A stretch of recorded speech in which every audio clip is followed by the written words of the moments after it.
What if you're not really seeking approval, but permission to exist? In the quiet center of a village where no one ever raised their voice, lived a man who spent his days polishing mirrors. He didn't sell them, didn't hang them on walls. He kept them in a windowless room as if collecting attempts to see himself. People called him the pleaser, for he had a strange gift. He always said exactly what others needed to hear. No more, no less. No one knew where he came from. Only that since childhood he had learned to listen before speaking. And when he did speak, every word seemed measured on an invisible string that trembled at the slightest hint of disapproval. He smiled with his eyes, even when it hurt. He said yes while his soul screamed no. He was liked by everyone, but loved by no one. Because no one loves a reflection.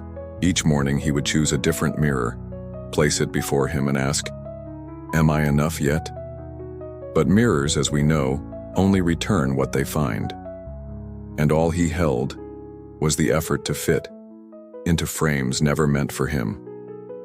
One night, after a storm tore through the village trees, he found an old mirror among the forest debris, covered in mud, cracked at the edges and dull.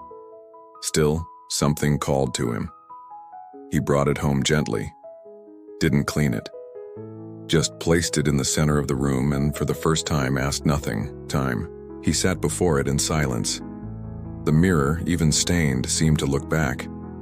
And in that dull gaze, something within him began to shift. Not like an answer, but like the memory of who he was before he became what others expected. In the days that followed, he stopped polishing the old mirrors, let dust cover them slowly, as if finally allowing time to do what he never dared, hide the faces that were never his. The once bright room grew dim, heavy, almost sacred. He returned again and again to the cracked mirror, not for beauty but because it held something the others lacked: silence. A silence that didn't judge, compare, or measure. It simply allowed. He began to notice things he had never seen before. His hands trembled when he said no. His shoulders caved under compliments. His posture bore the shape of someone always apologizing for existing too much. He realized he had never walked with heels grounded. He lived on tiptoe, like someone stepping carefully into a room where they weren't invited. One day, looking into the cracked mirror, he saw something that startled him. Not his face, but the absence of it. Where an image should have been, there was mist. Not fog, but erasure.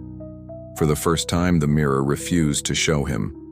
And instead of wounding, it brought relief.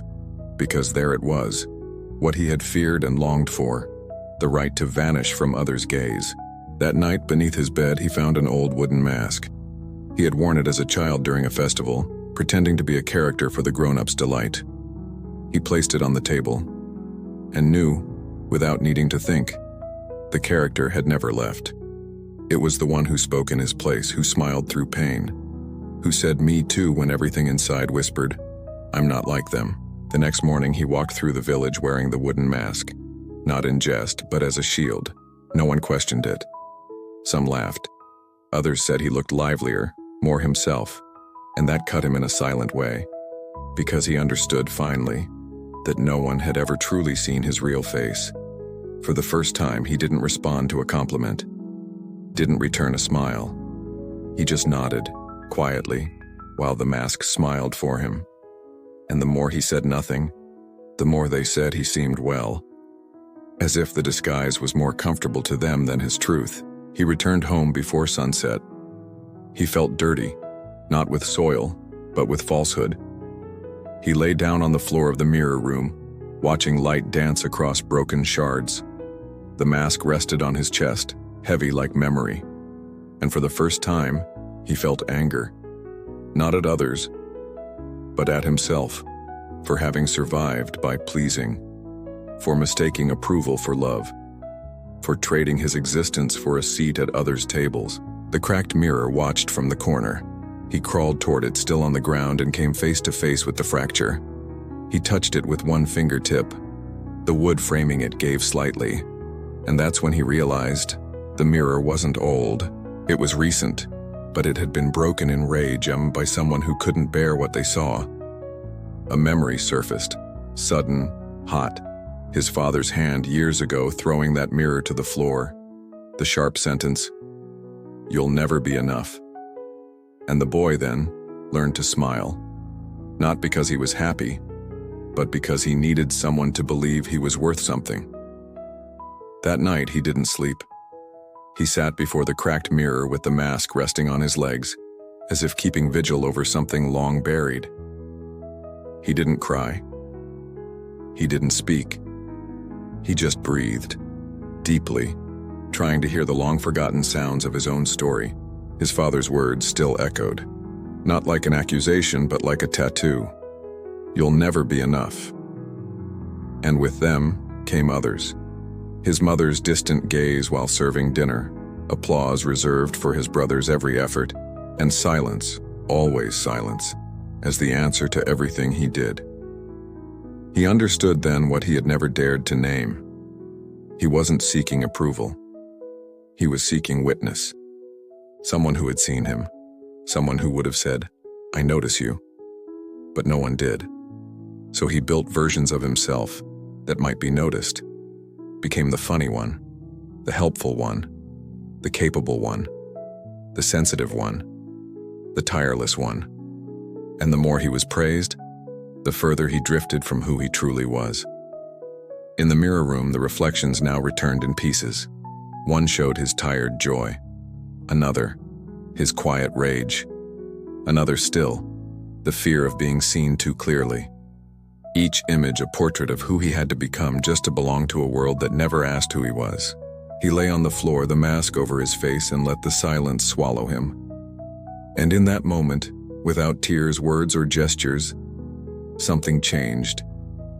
Not outside, but inside. A subtle movement, as if his soul for the first time no longer needed to justify its existence. Because he finally understood, the deepest wound wasn't rejection, it was never having been truly seen. At dawn he did something he had never done. One by one he began removing the mirrors from the room, not with anger, but with almost ceremonial care. Each mirror was wrapped in cloth and left at someone's doorstep in the village. A gift without note, without explanation. People found it strange.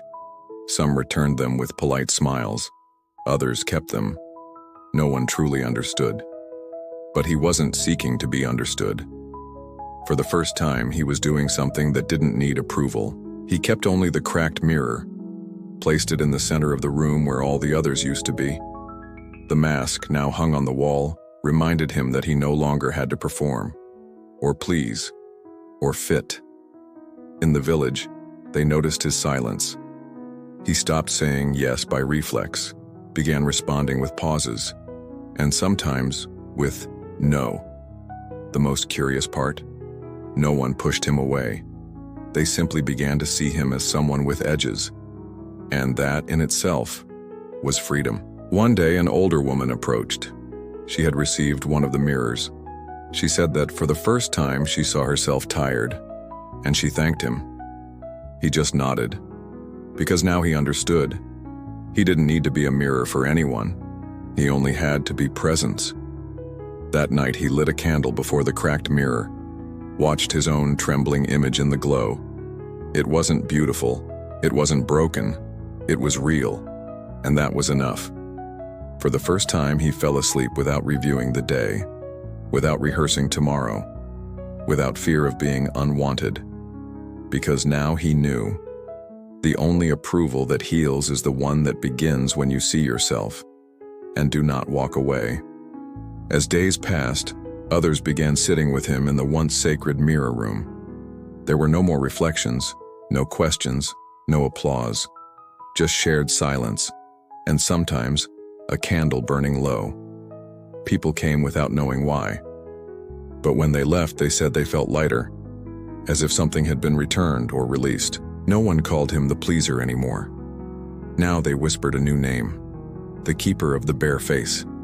A name not spoken out loud, but carried in the eyes of those who saw him at last unmasked.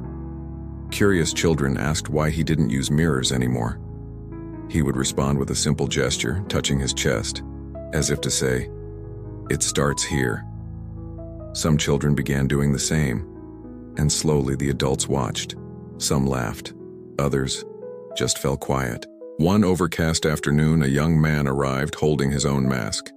He sat across from him and laid it on the floor. He said nothing, but he cried, slowly, without rush. And the man, without touching him, simply looked. That was enough, because some pain doesn't ask to be fixed, just witnessed. The ritual was no longer his. It belonged to anyone brave enough to stop performing. The village changed, quietly. Compliments became rarer, but more honest. Conversations shorter, but deeper. Now and then masks appeared hanging from trees, as if offered back in gratitude, and he remained. No mission, no role. Just holding the space for those who dared to exist, without needing to prove it.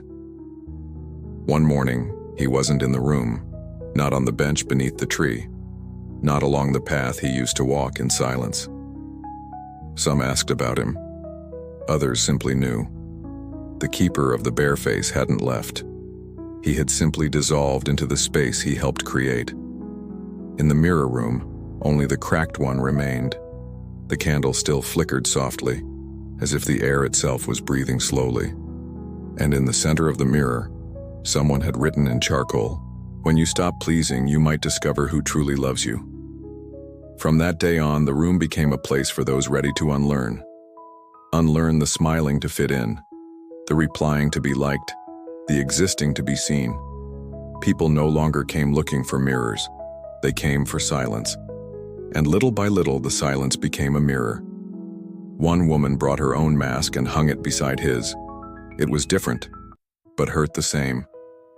As she did it, she smiled with her eyes closed, and left lighter, as if she no longer carried the weight of being agreeable. There was no celebration, no goodbye, but everyone sensed something had shifted, not in the village, but within anyone who had dared to sit there. Because once you've been truly seen, you can never return to pretending. On the wall beside the masks, someone had written in invisible ink, "The only approval that heals is the one that comes after you stop asking." If something in you is tired of smiling to be accepted, let your soul rest here with us. Return often. The path remembers you.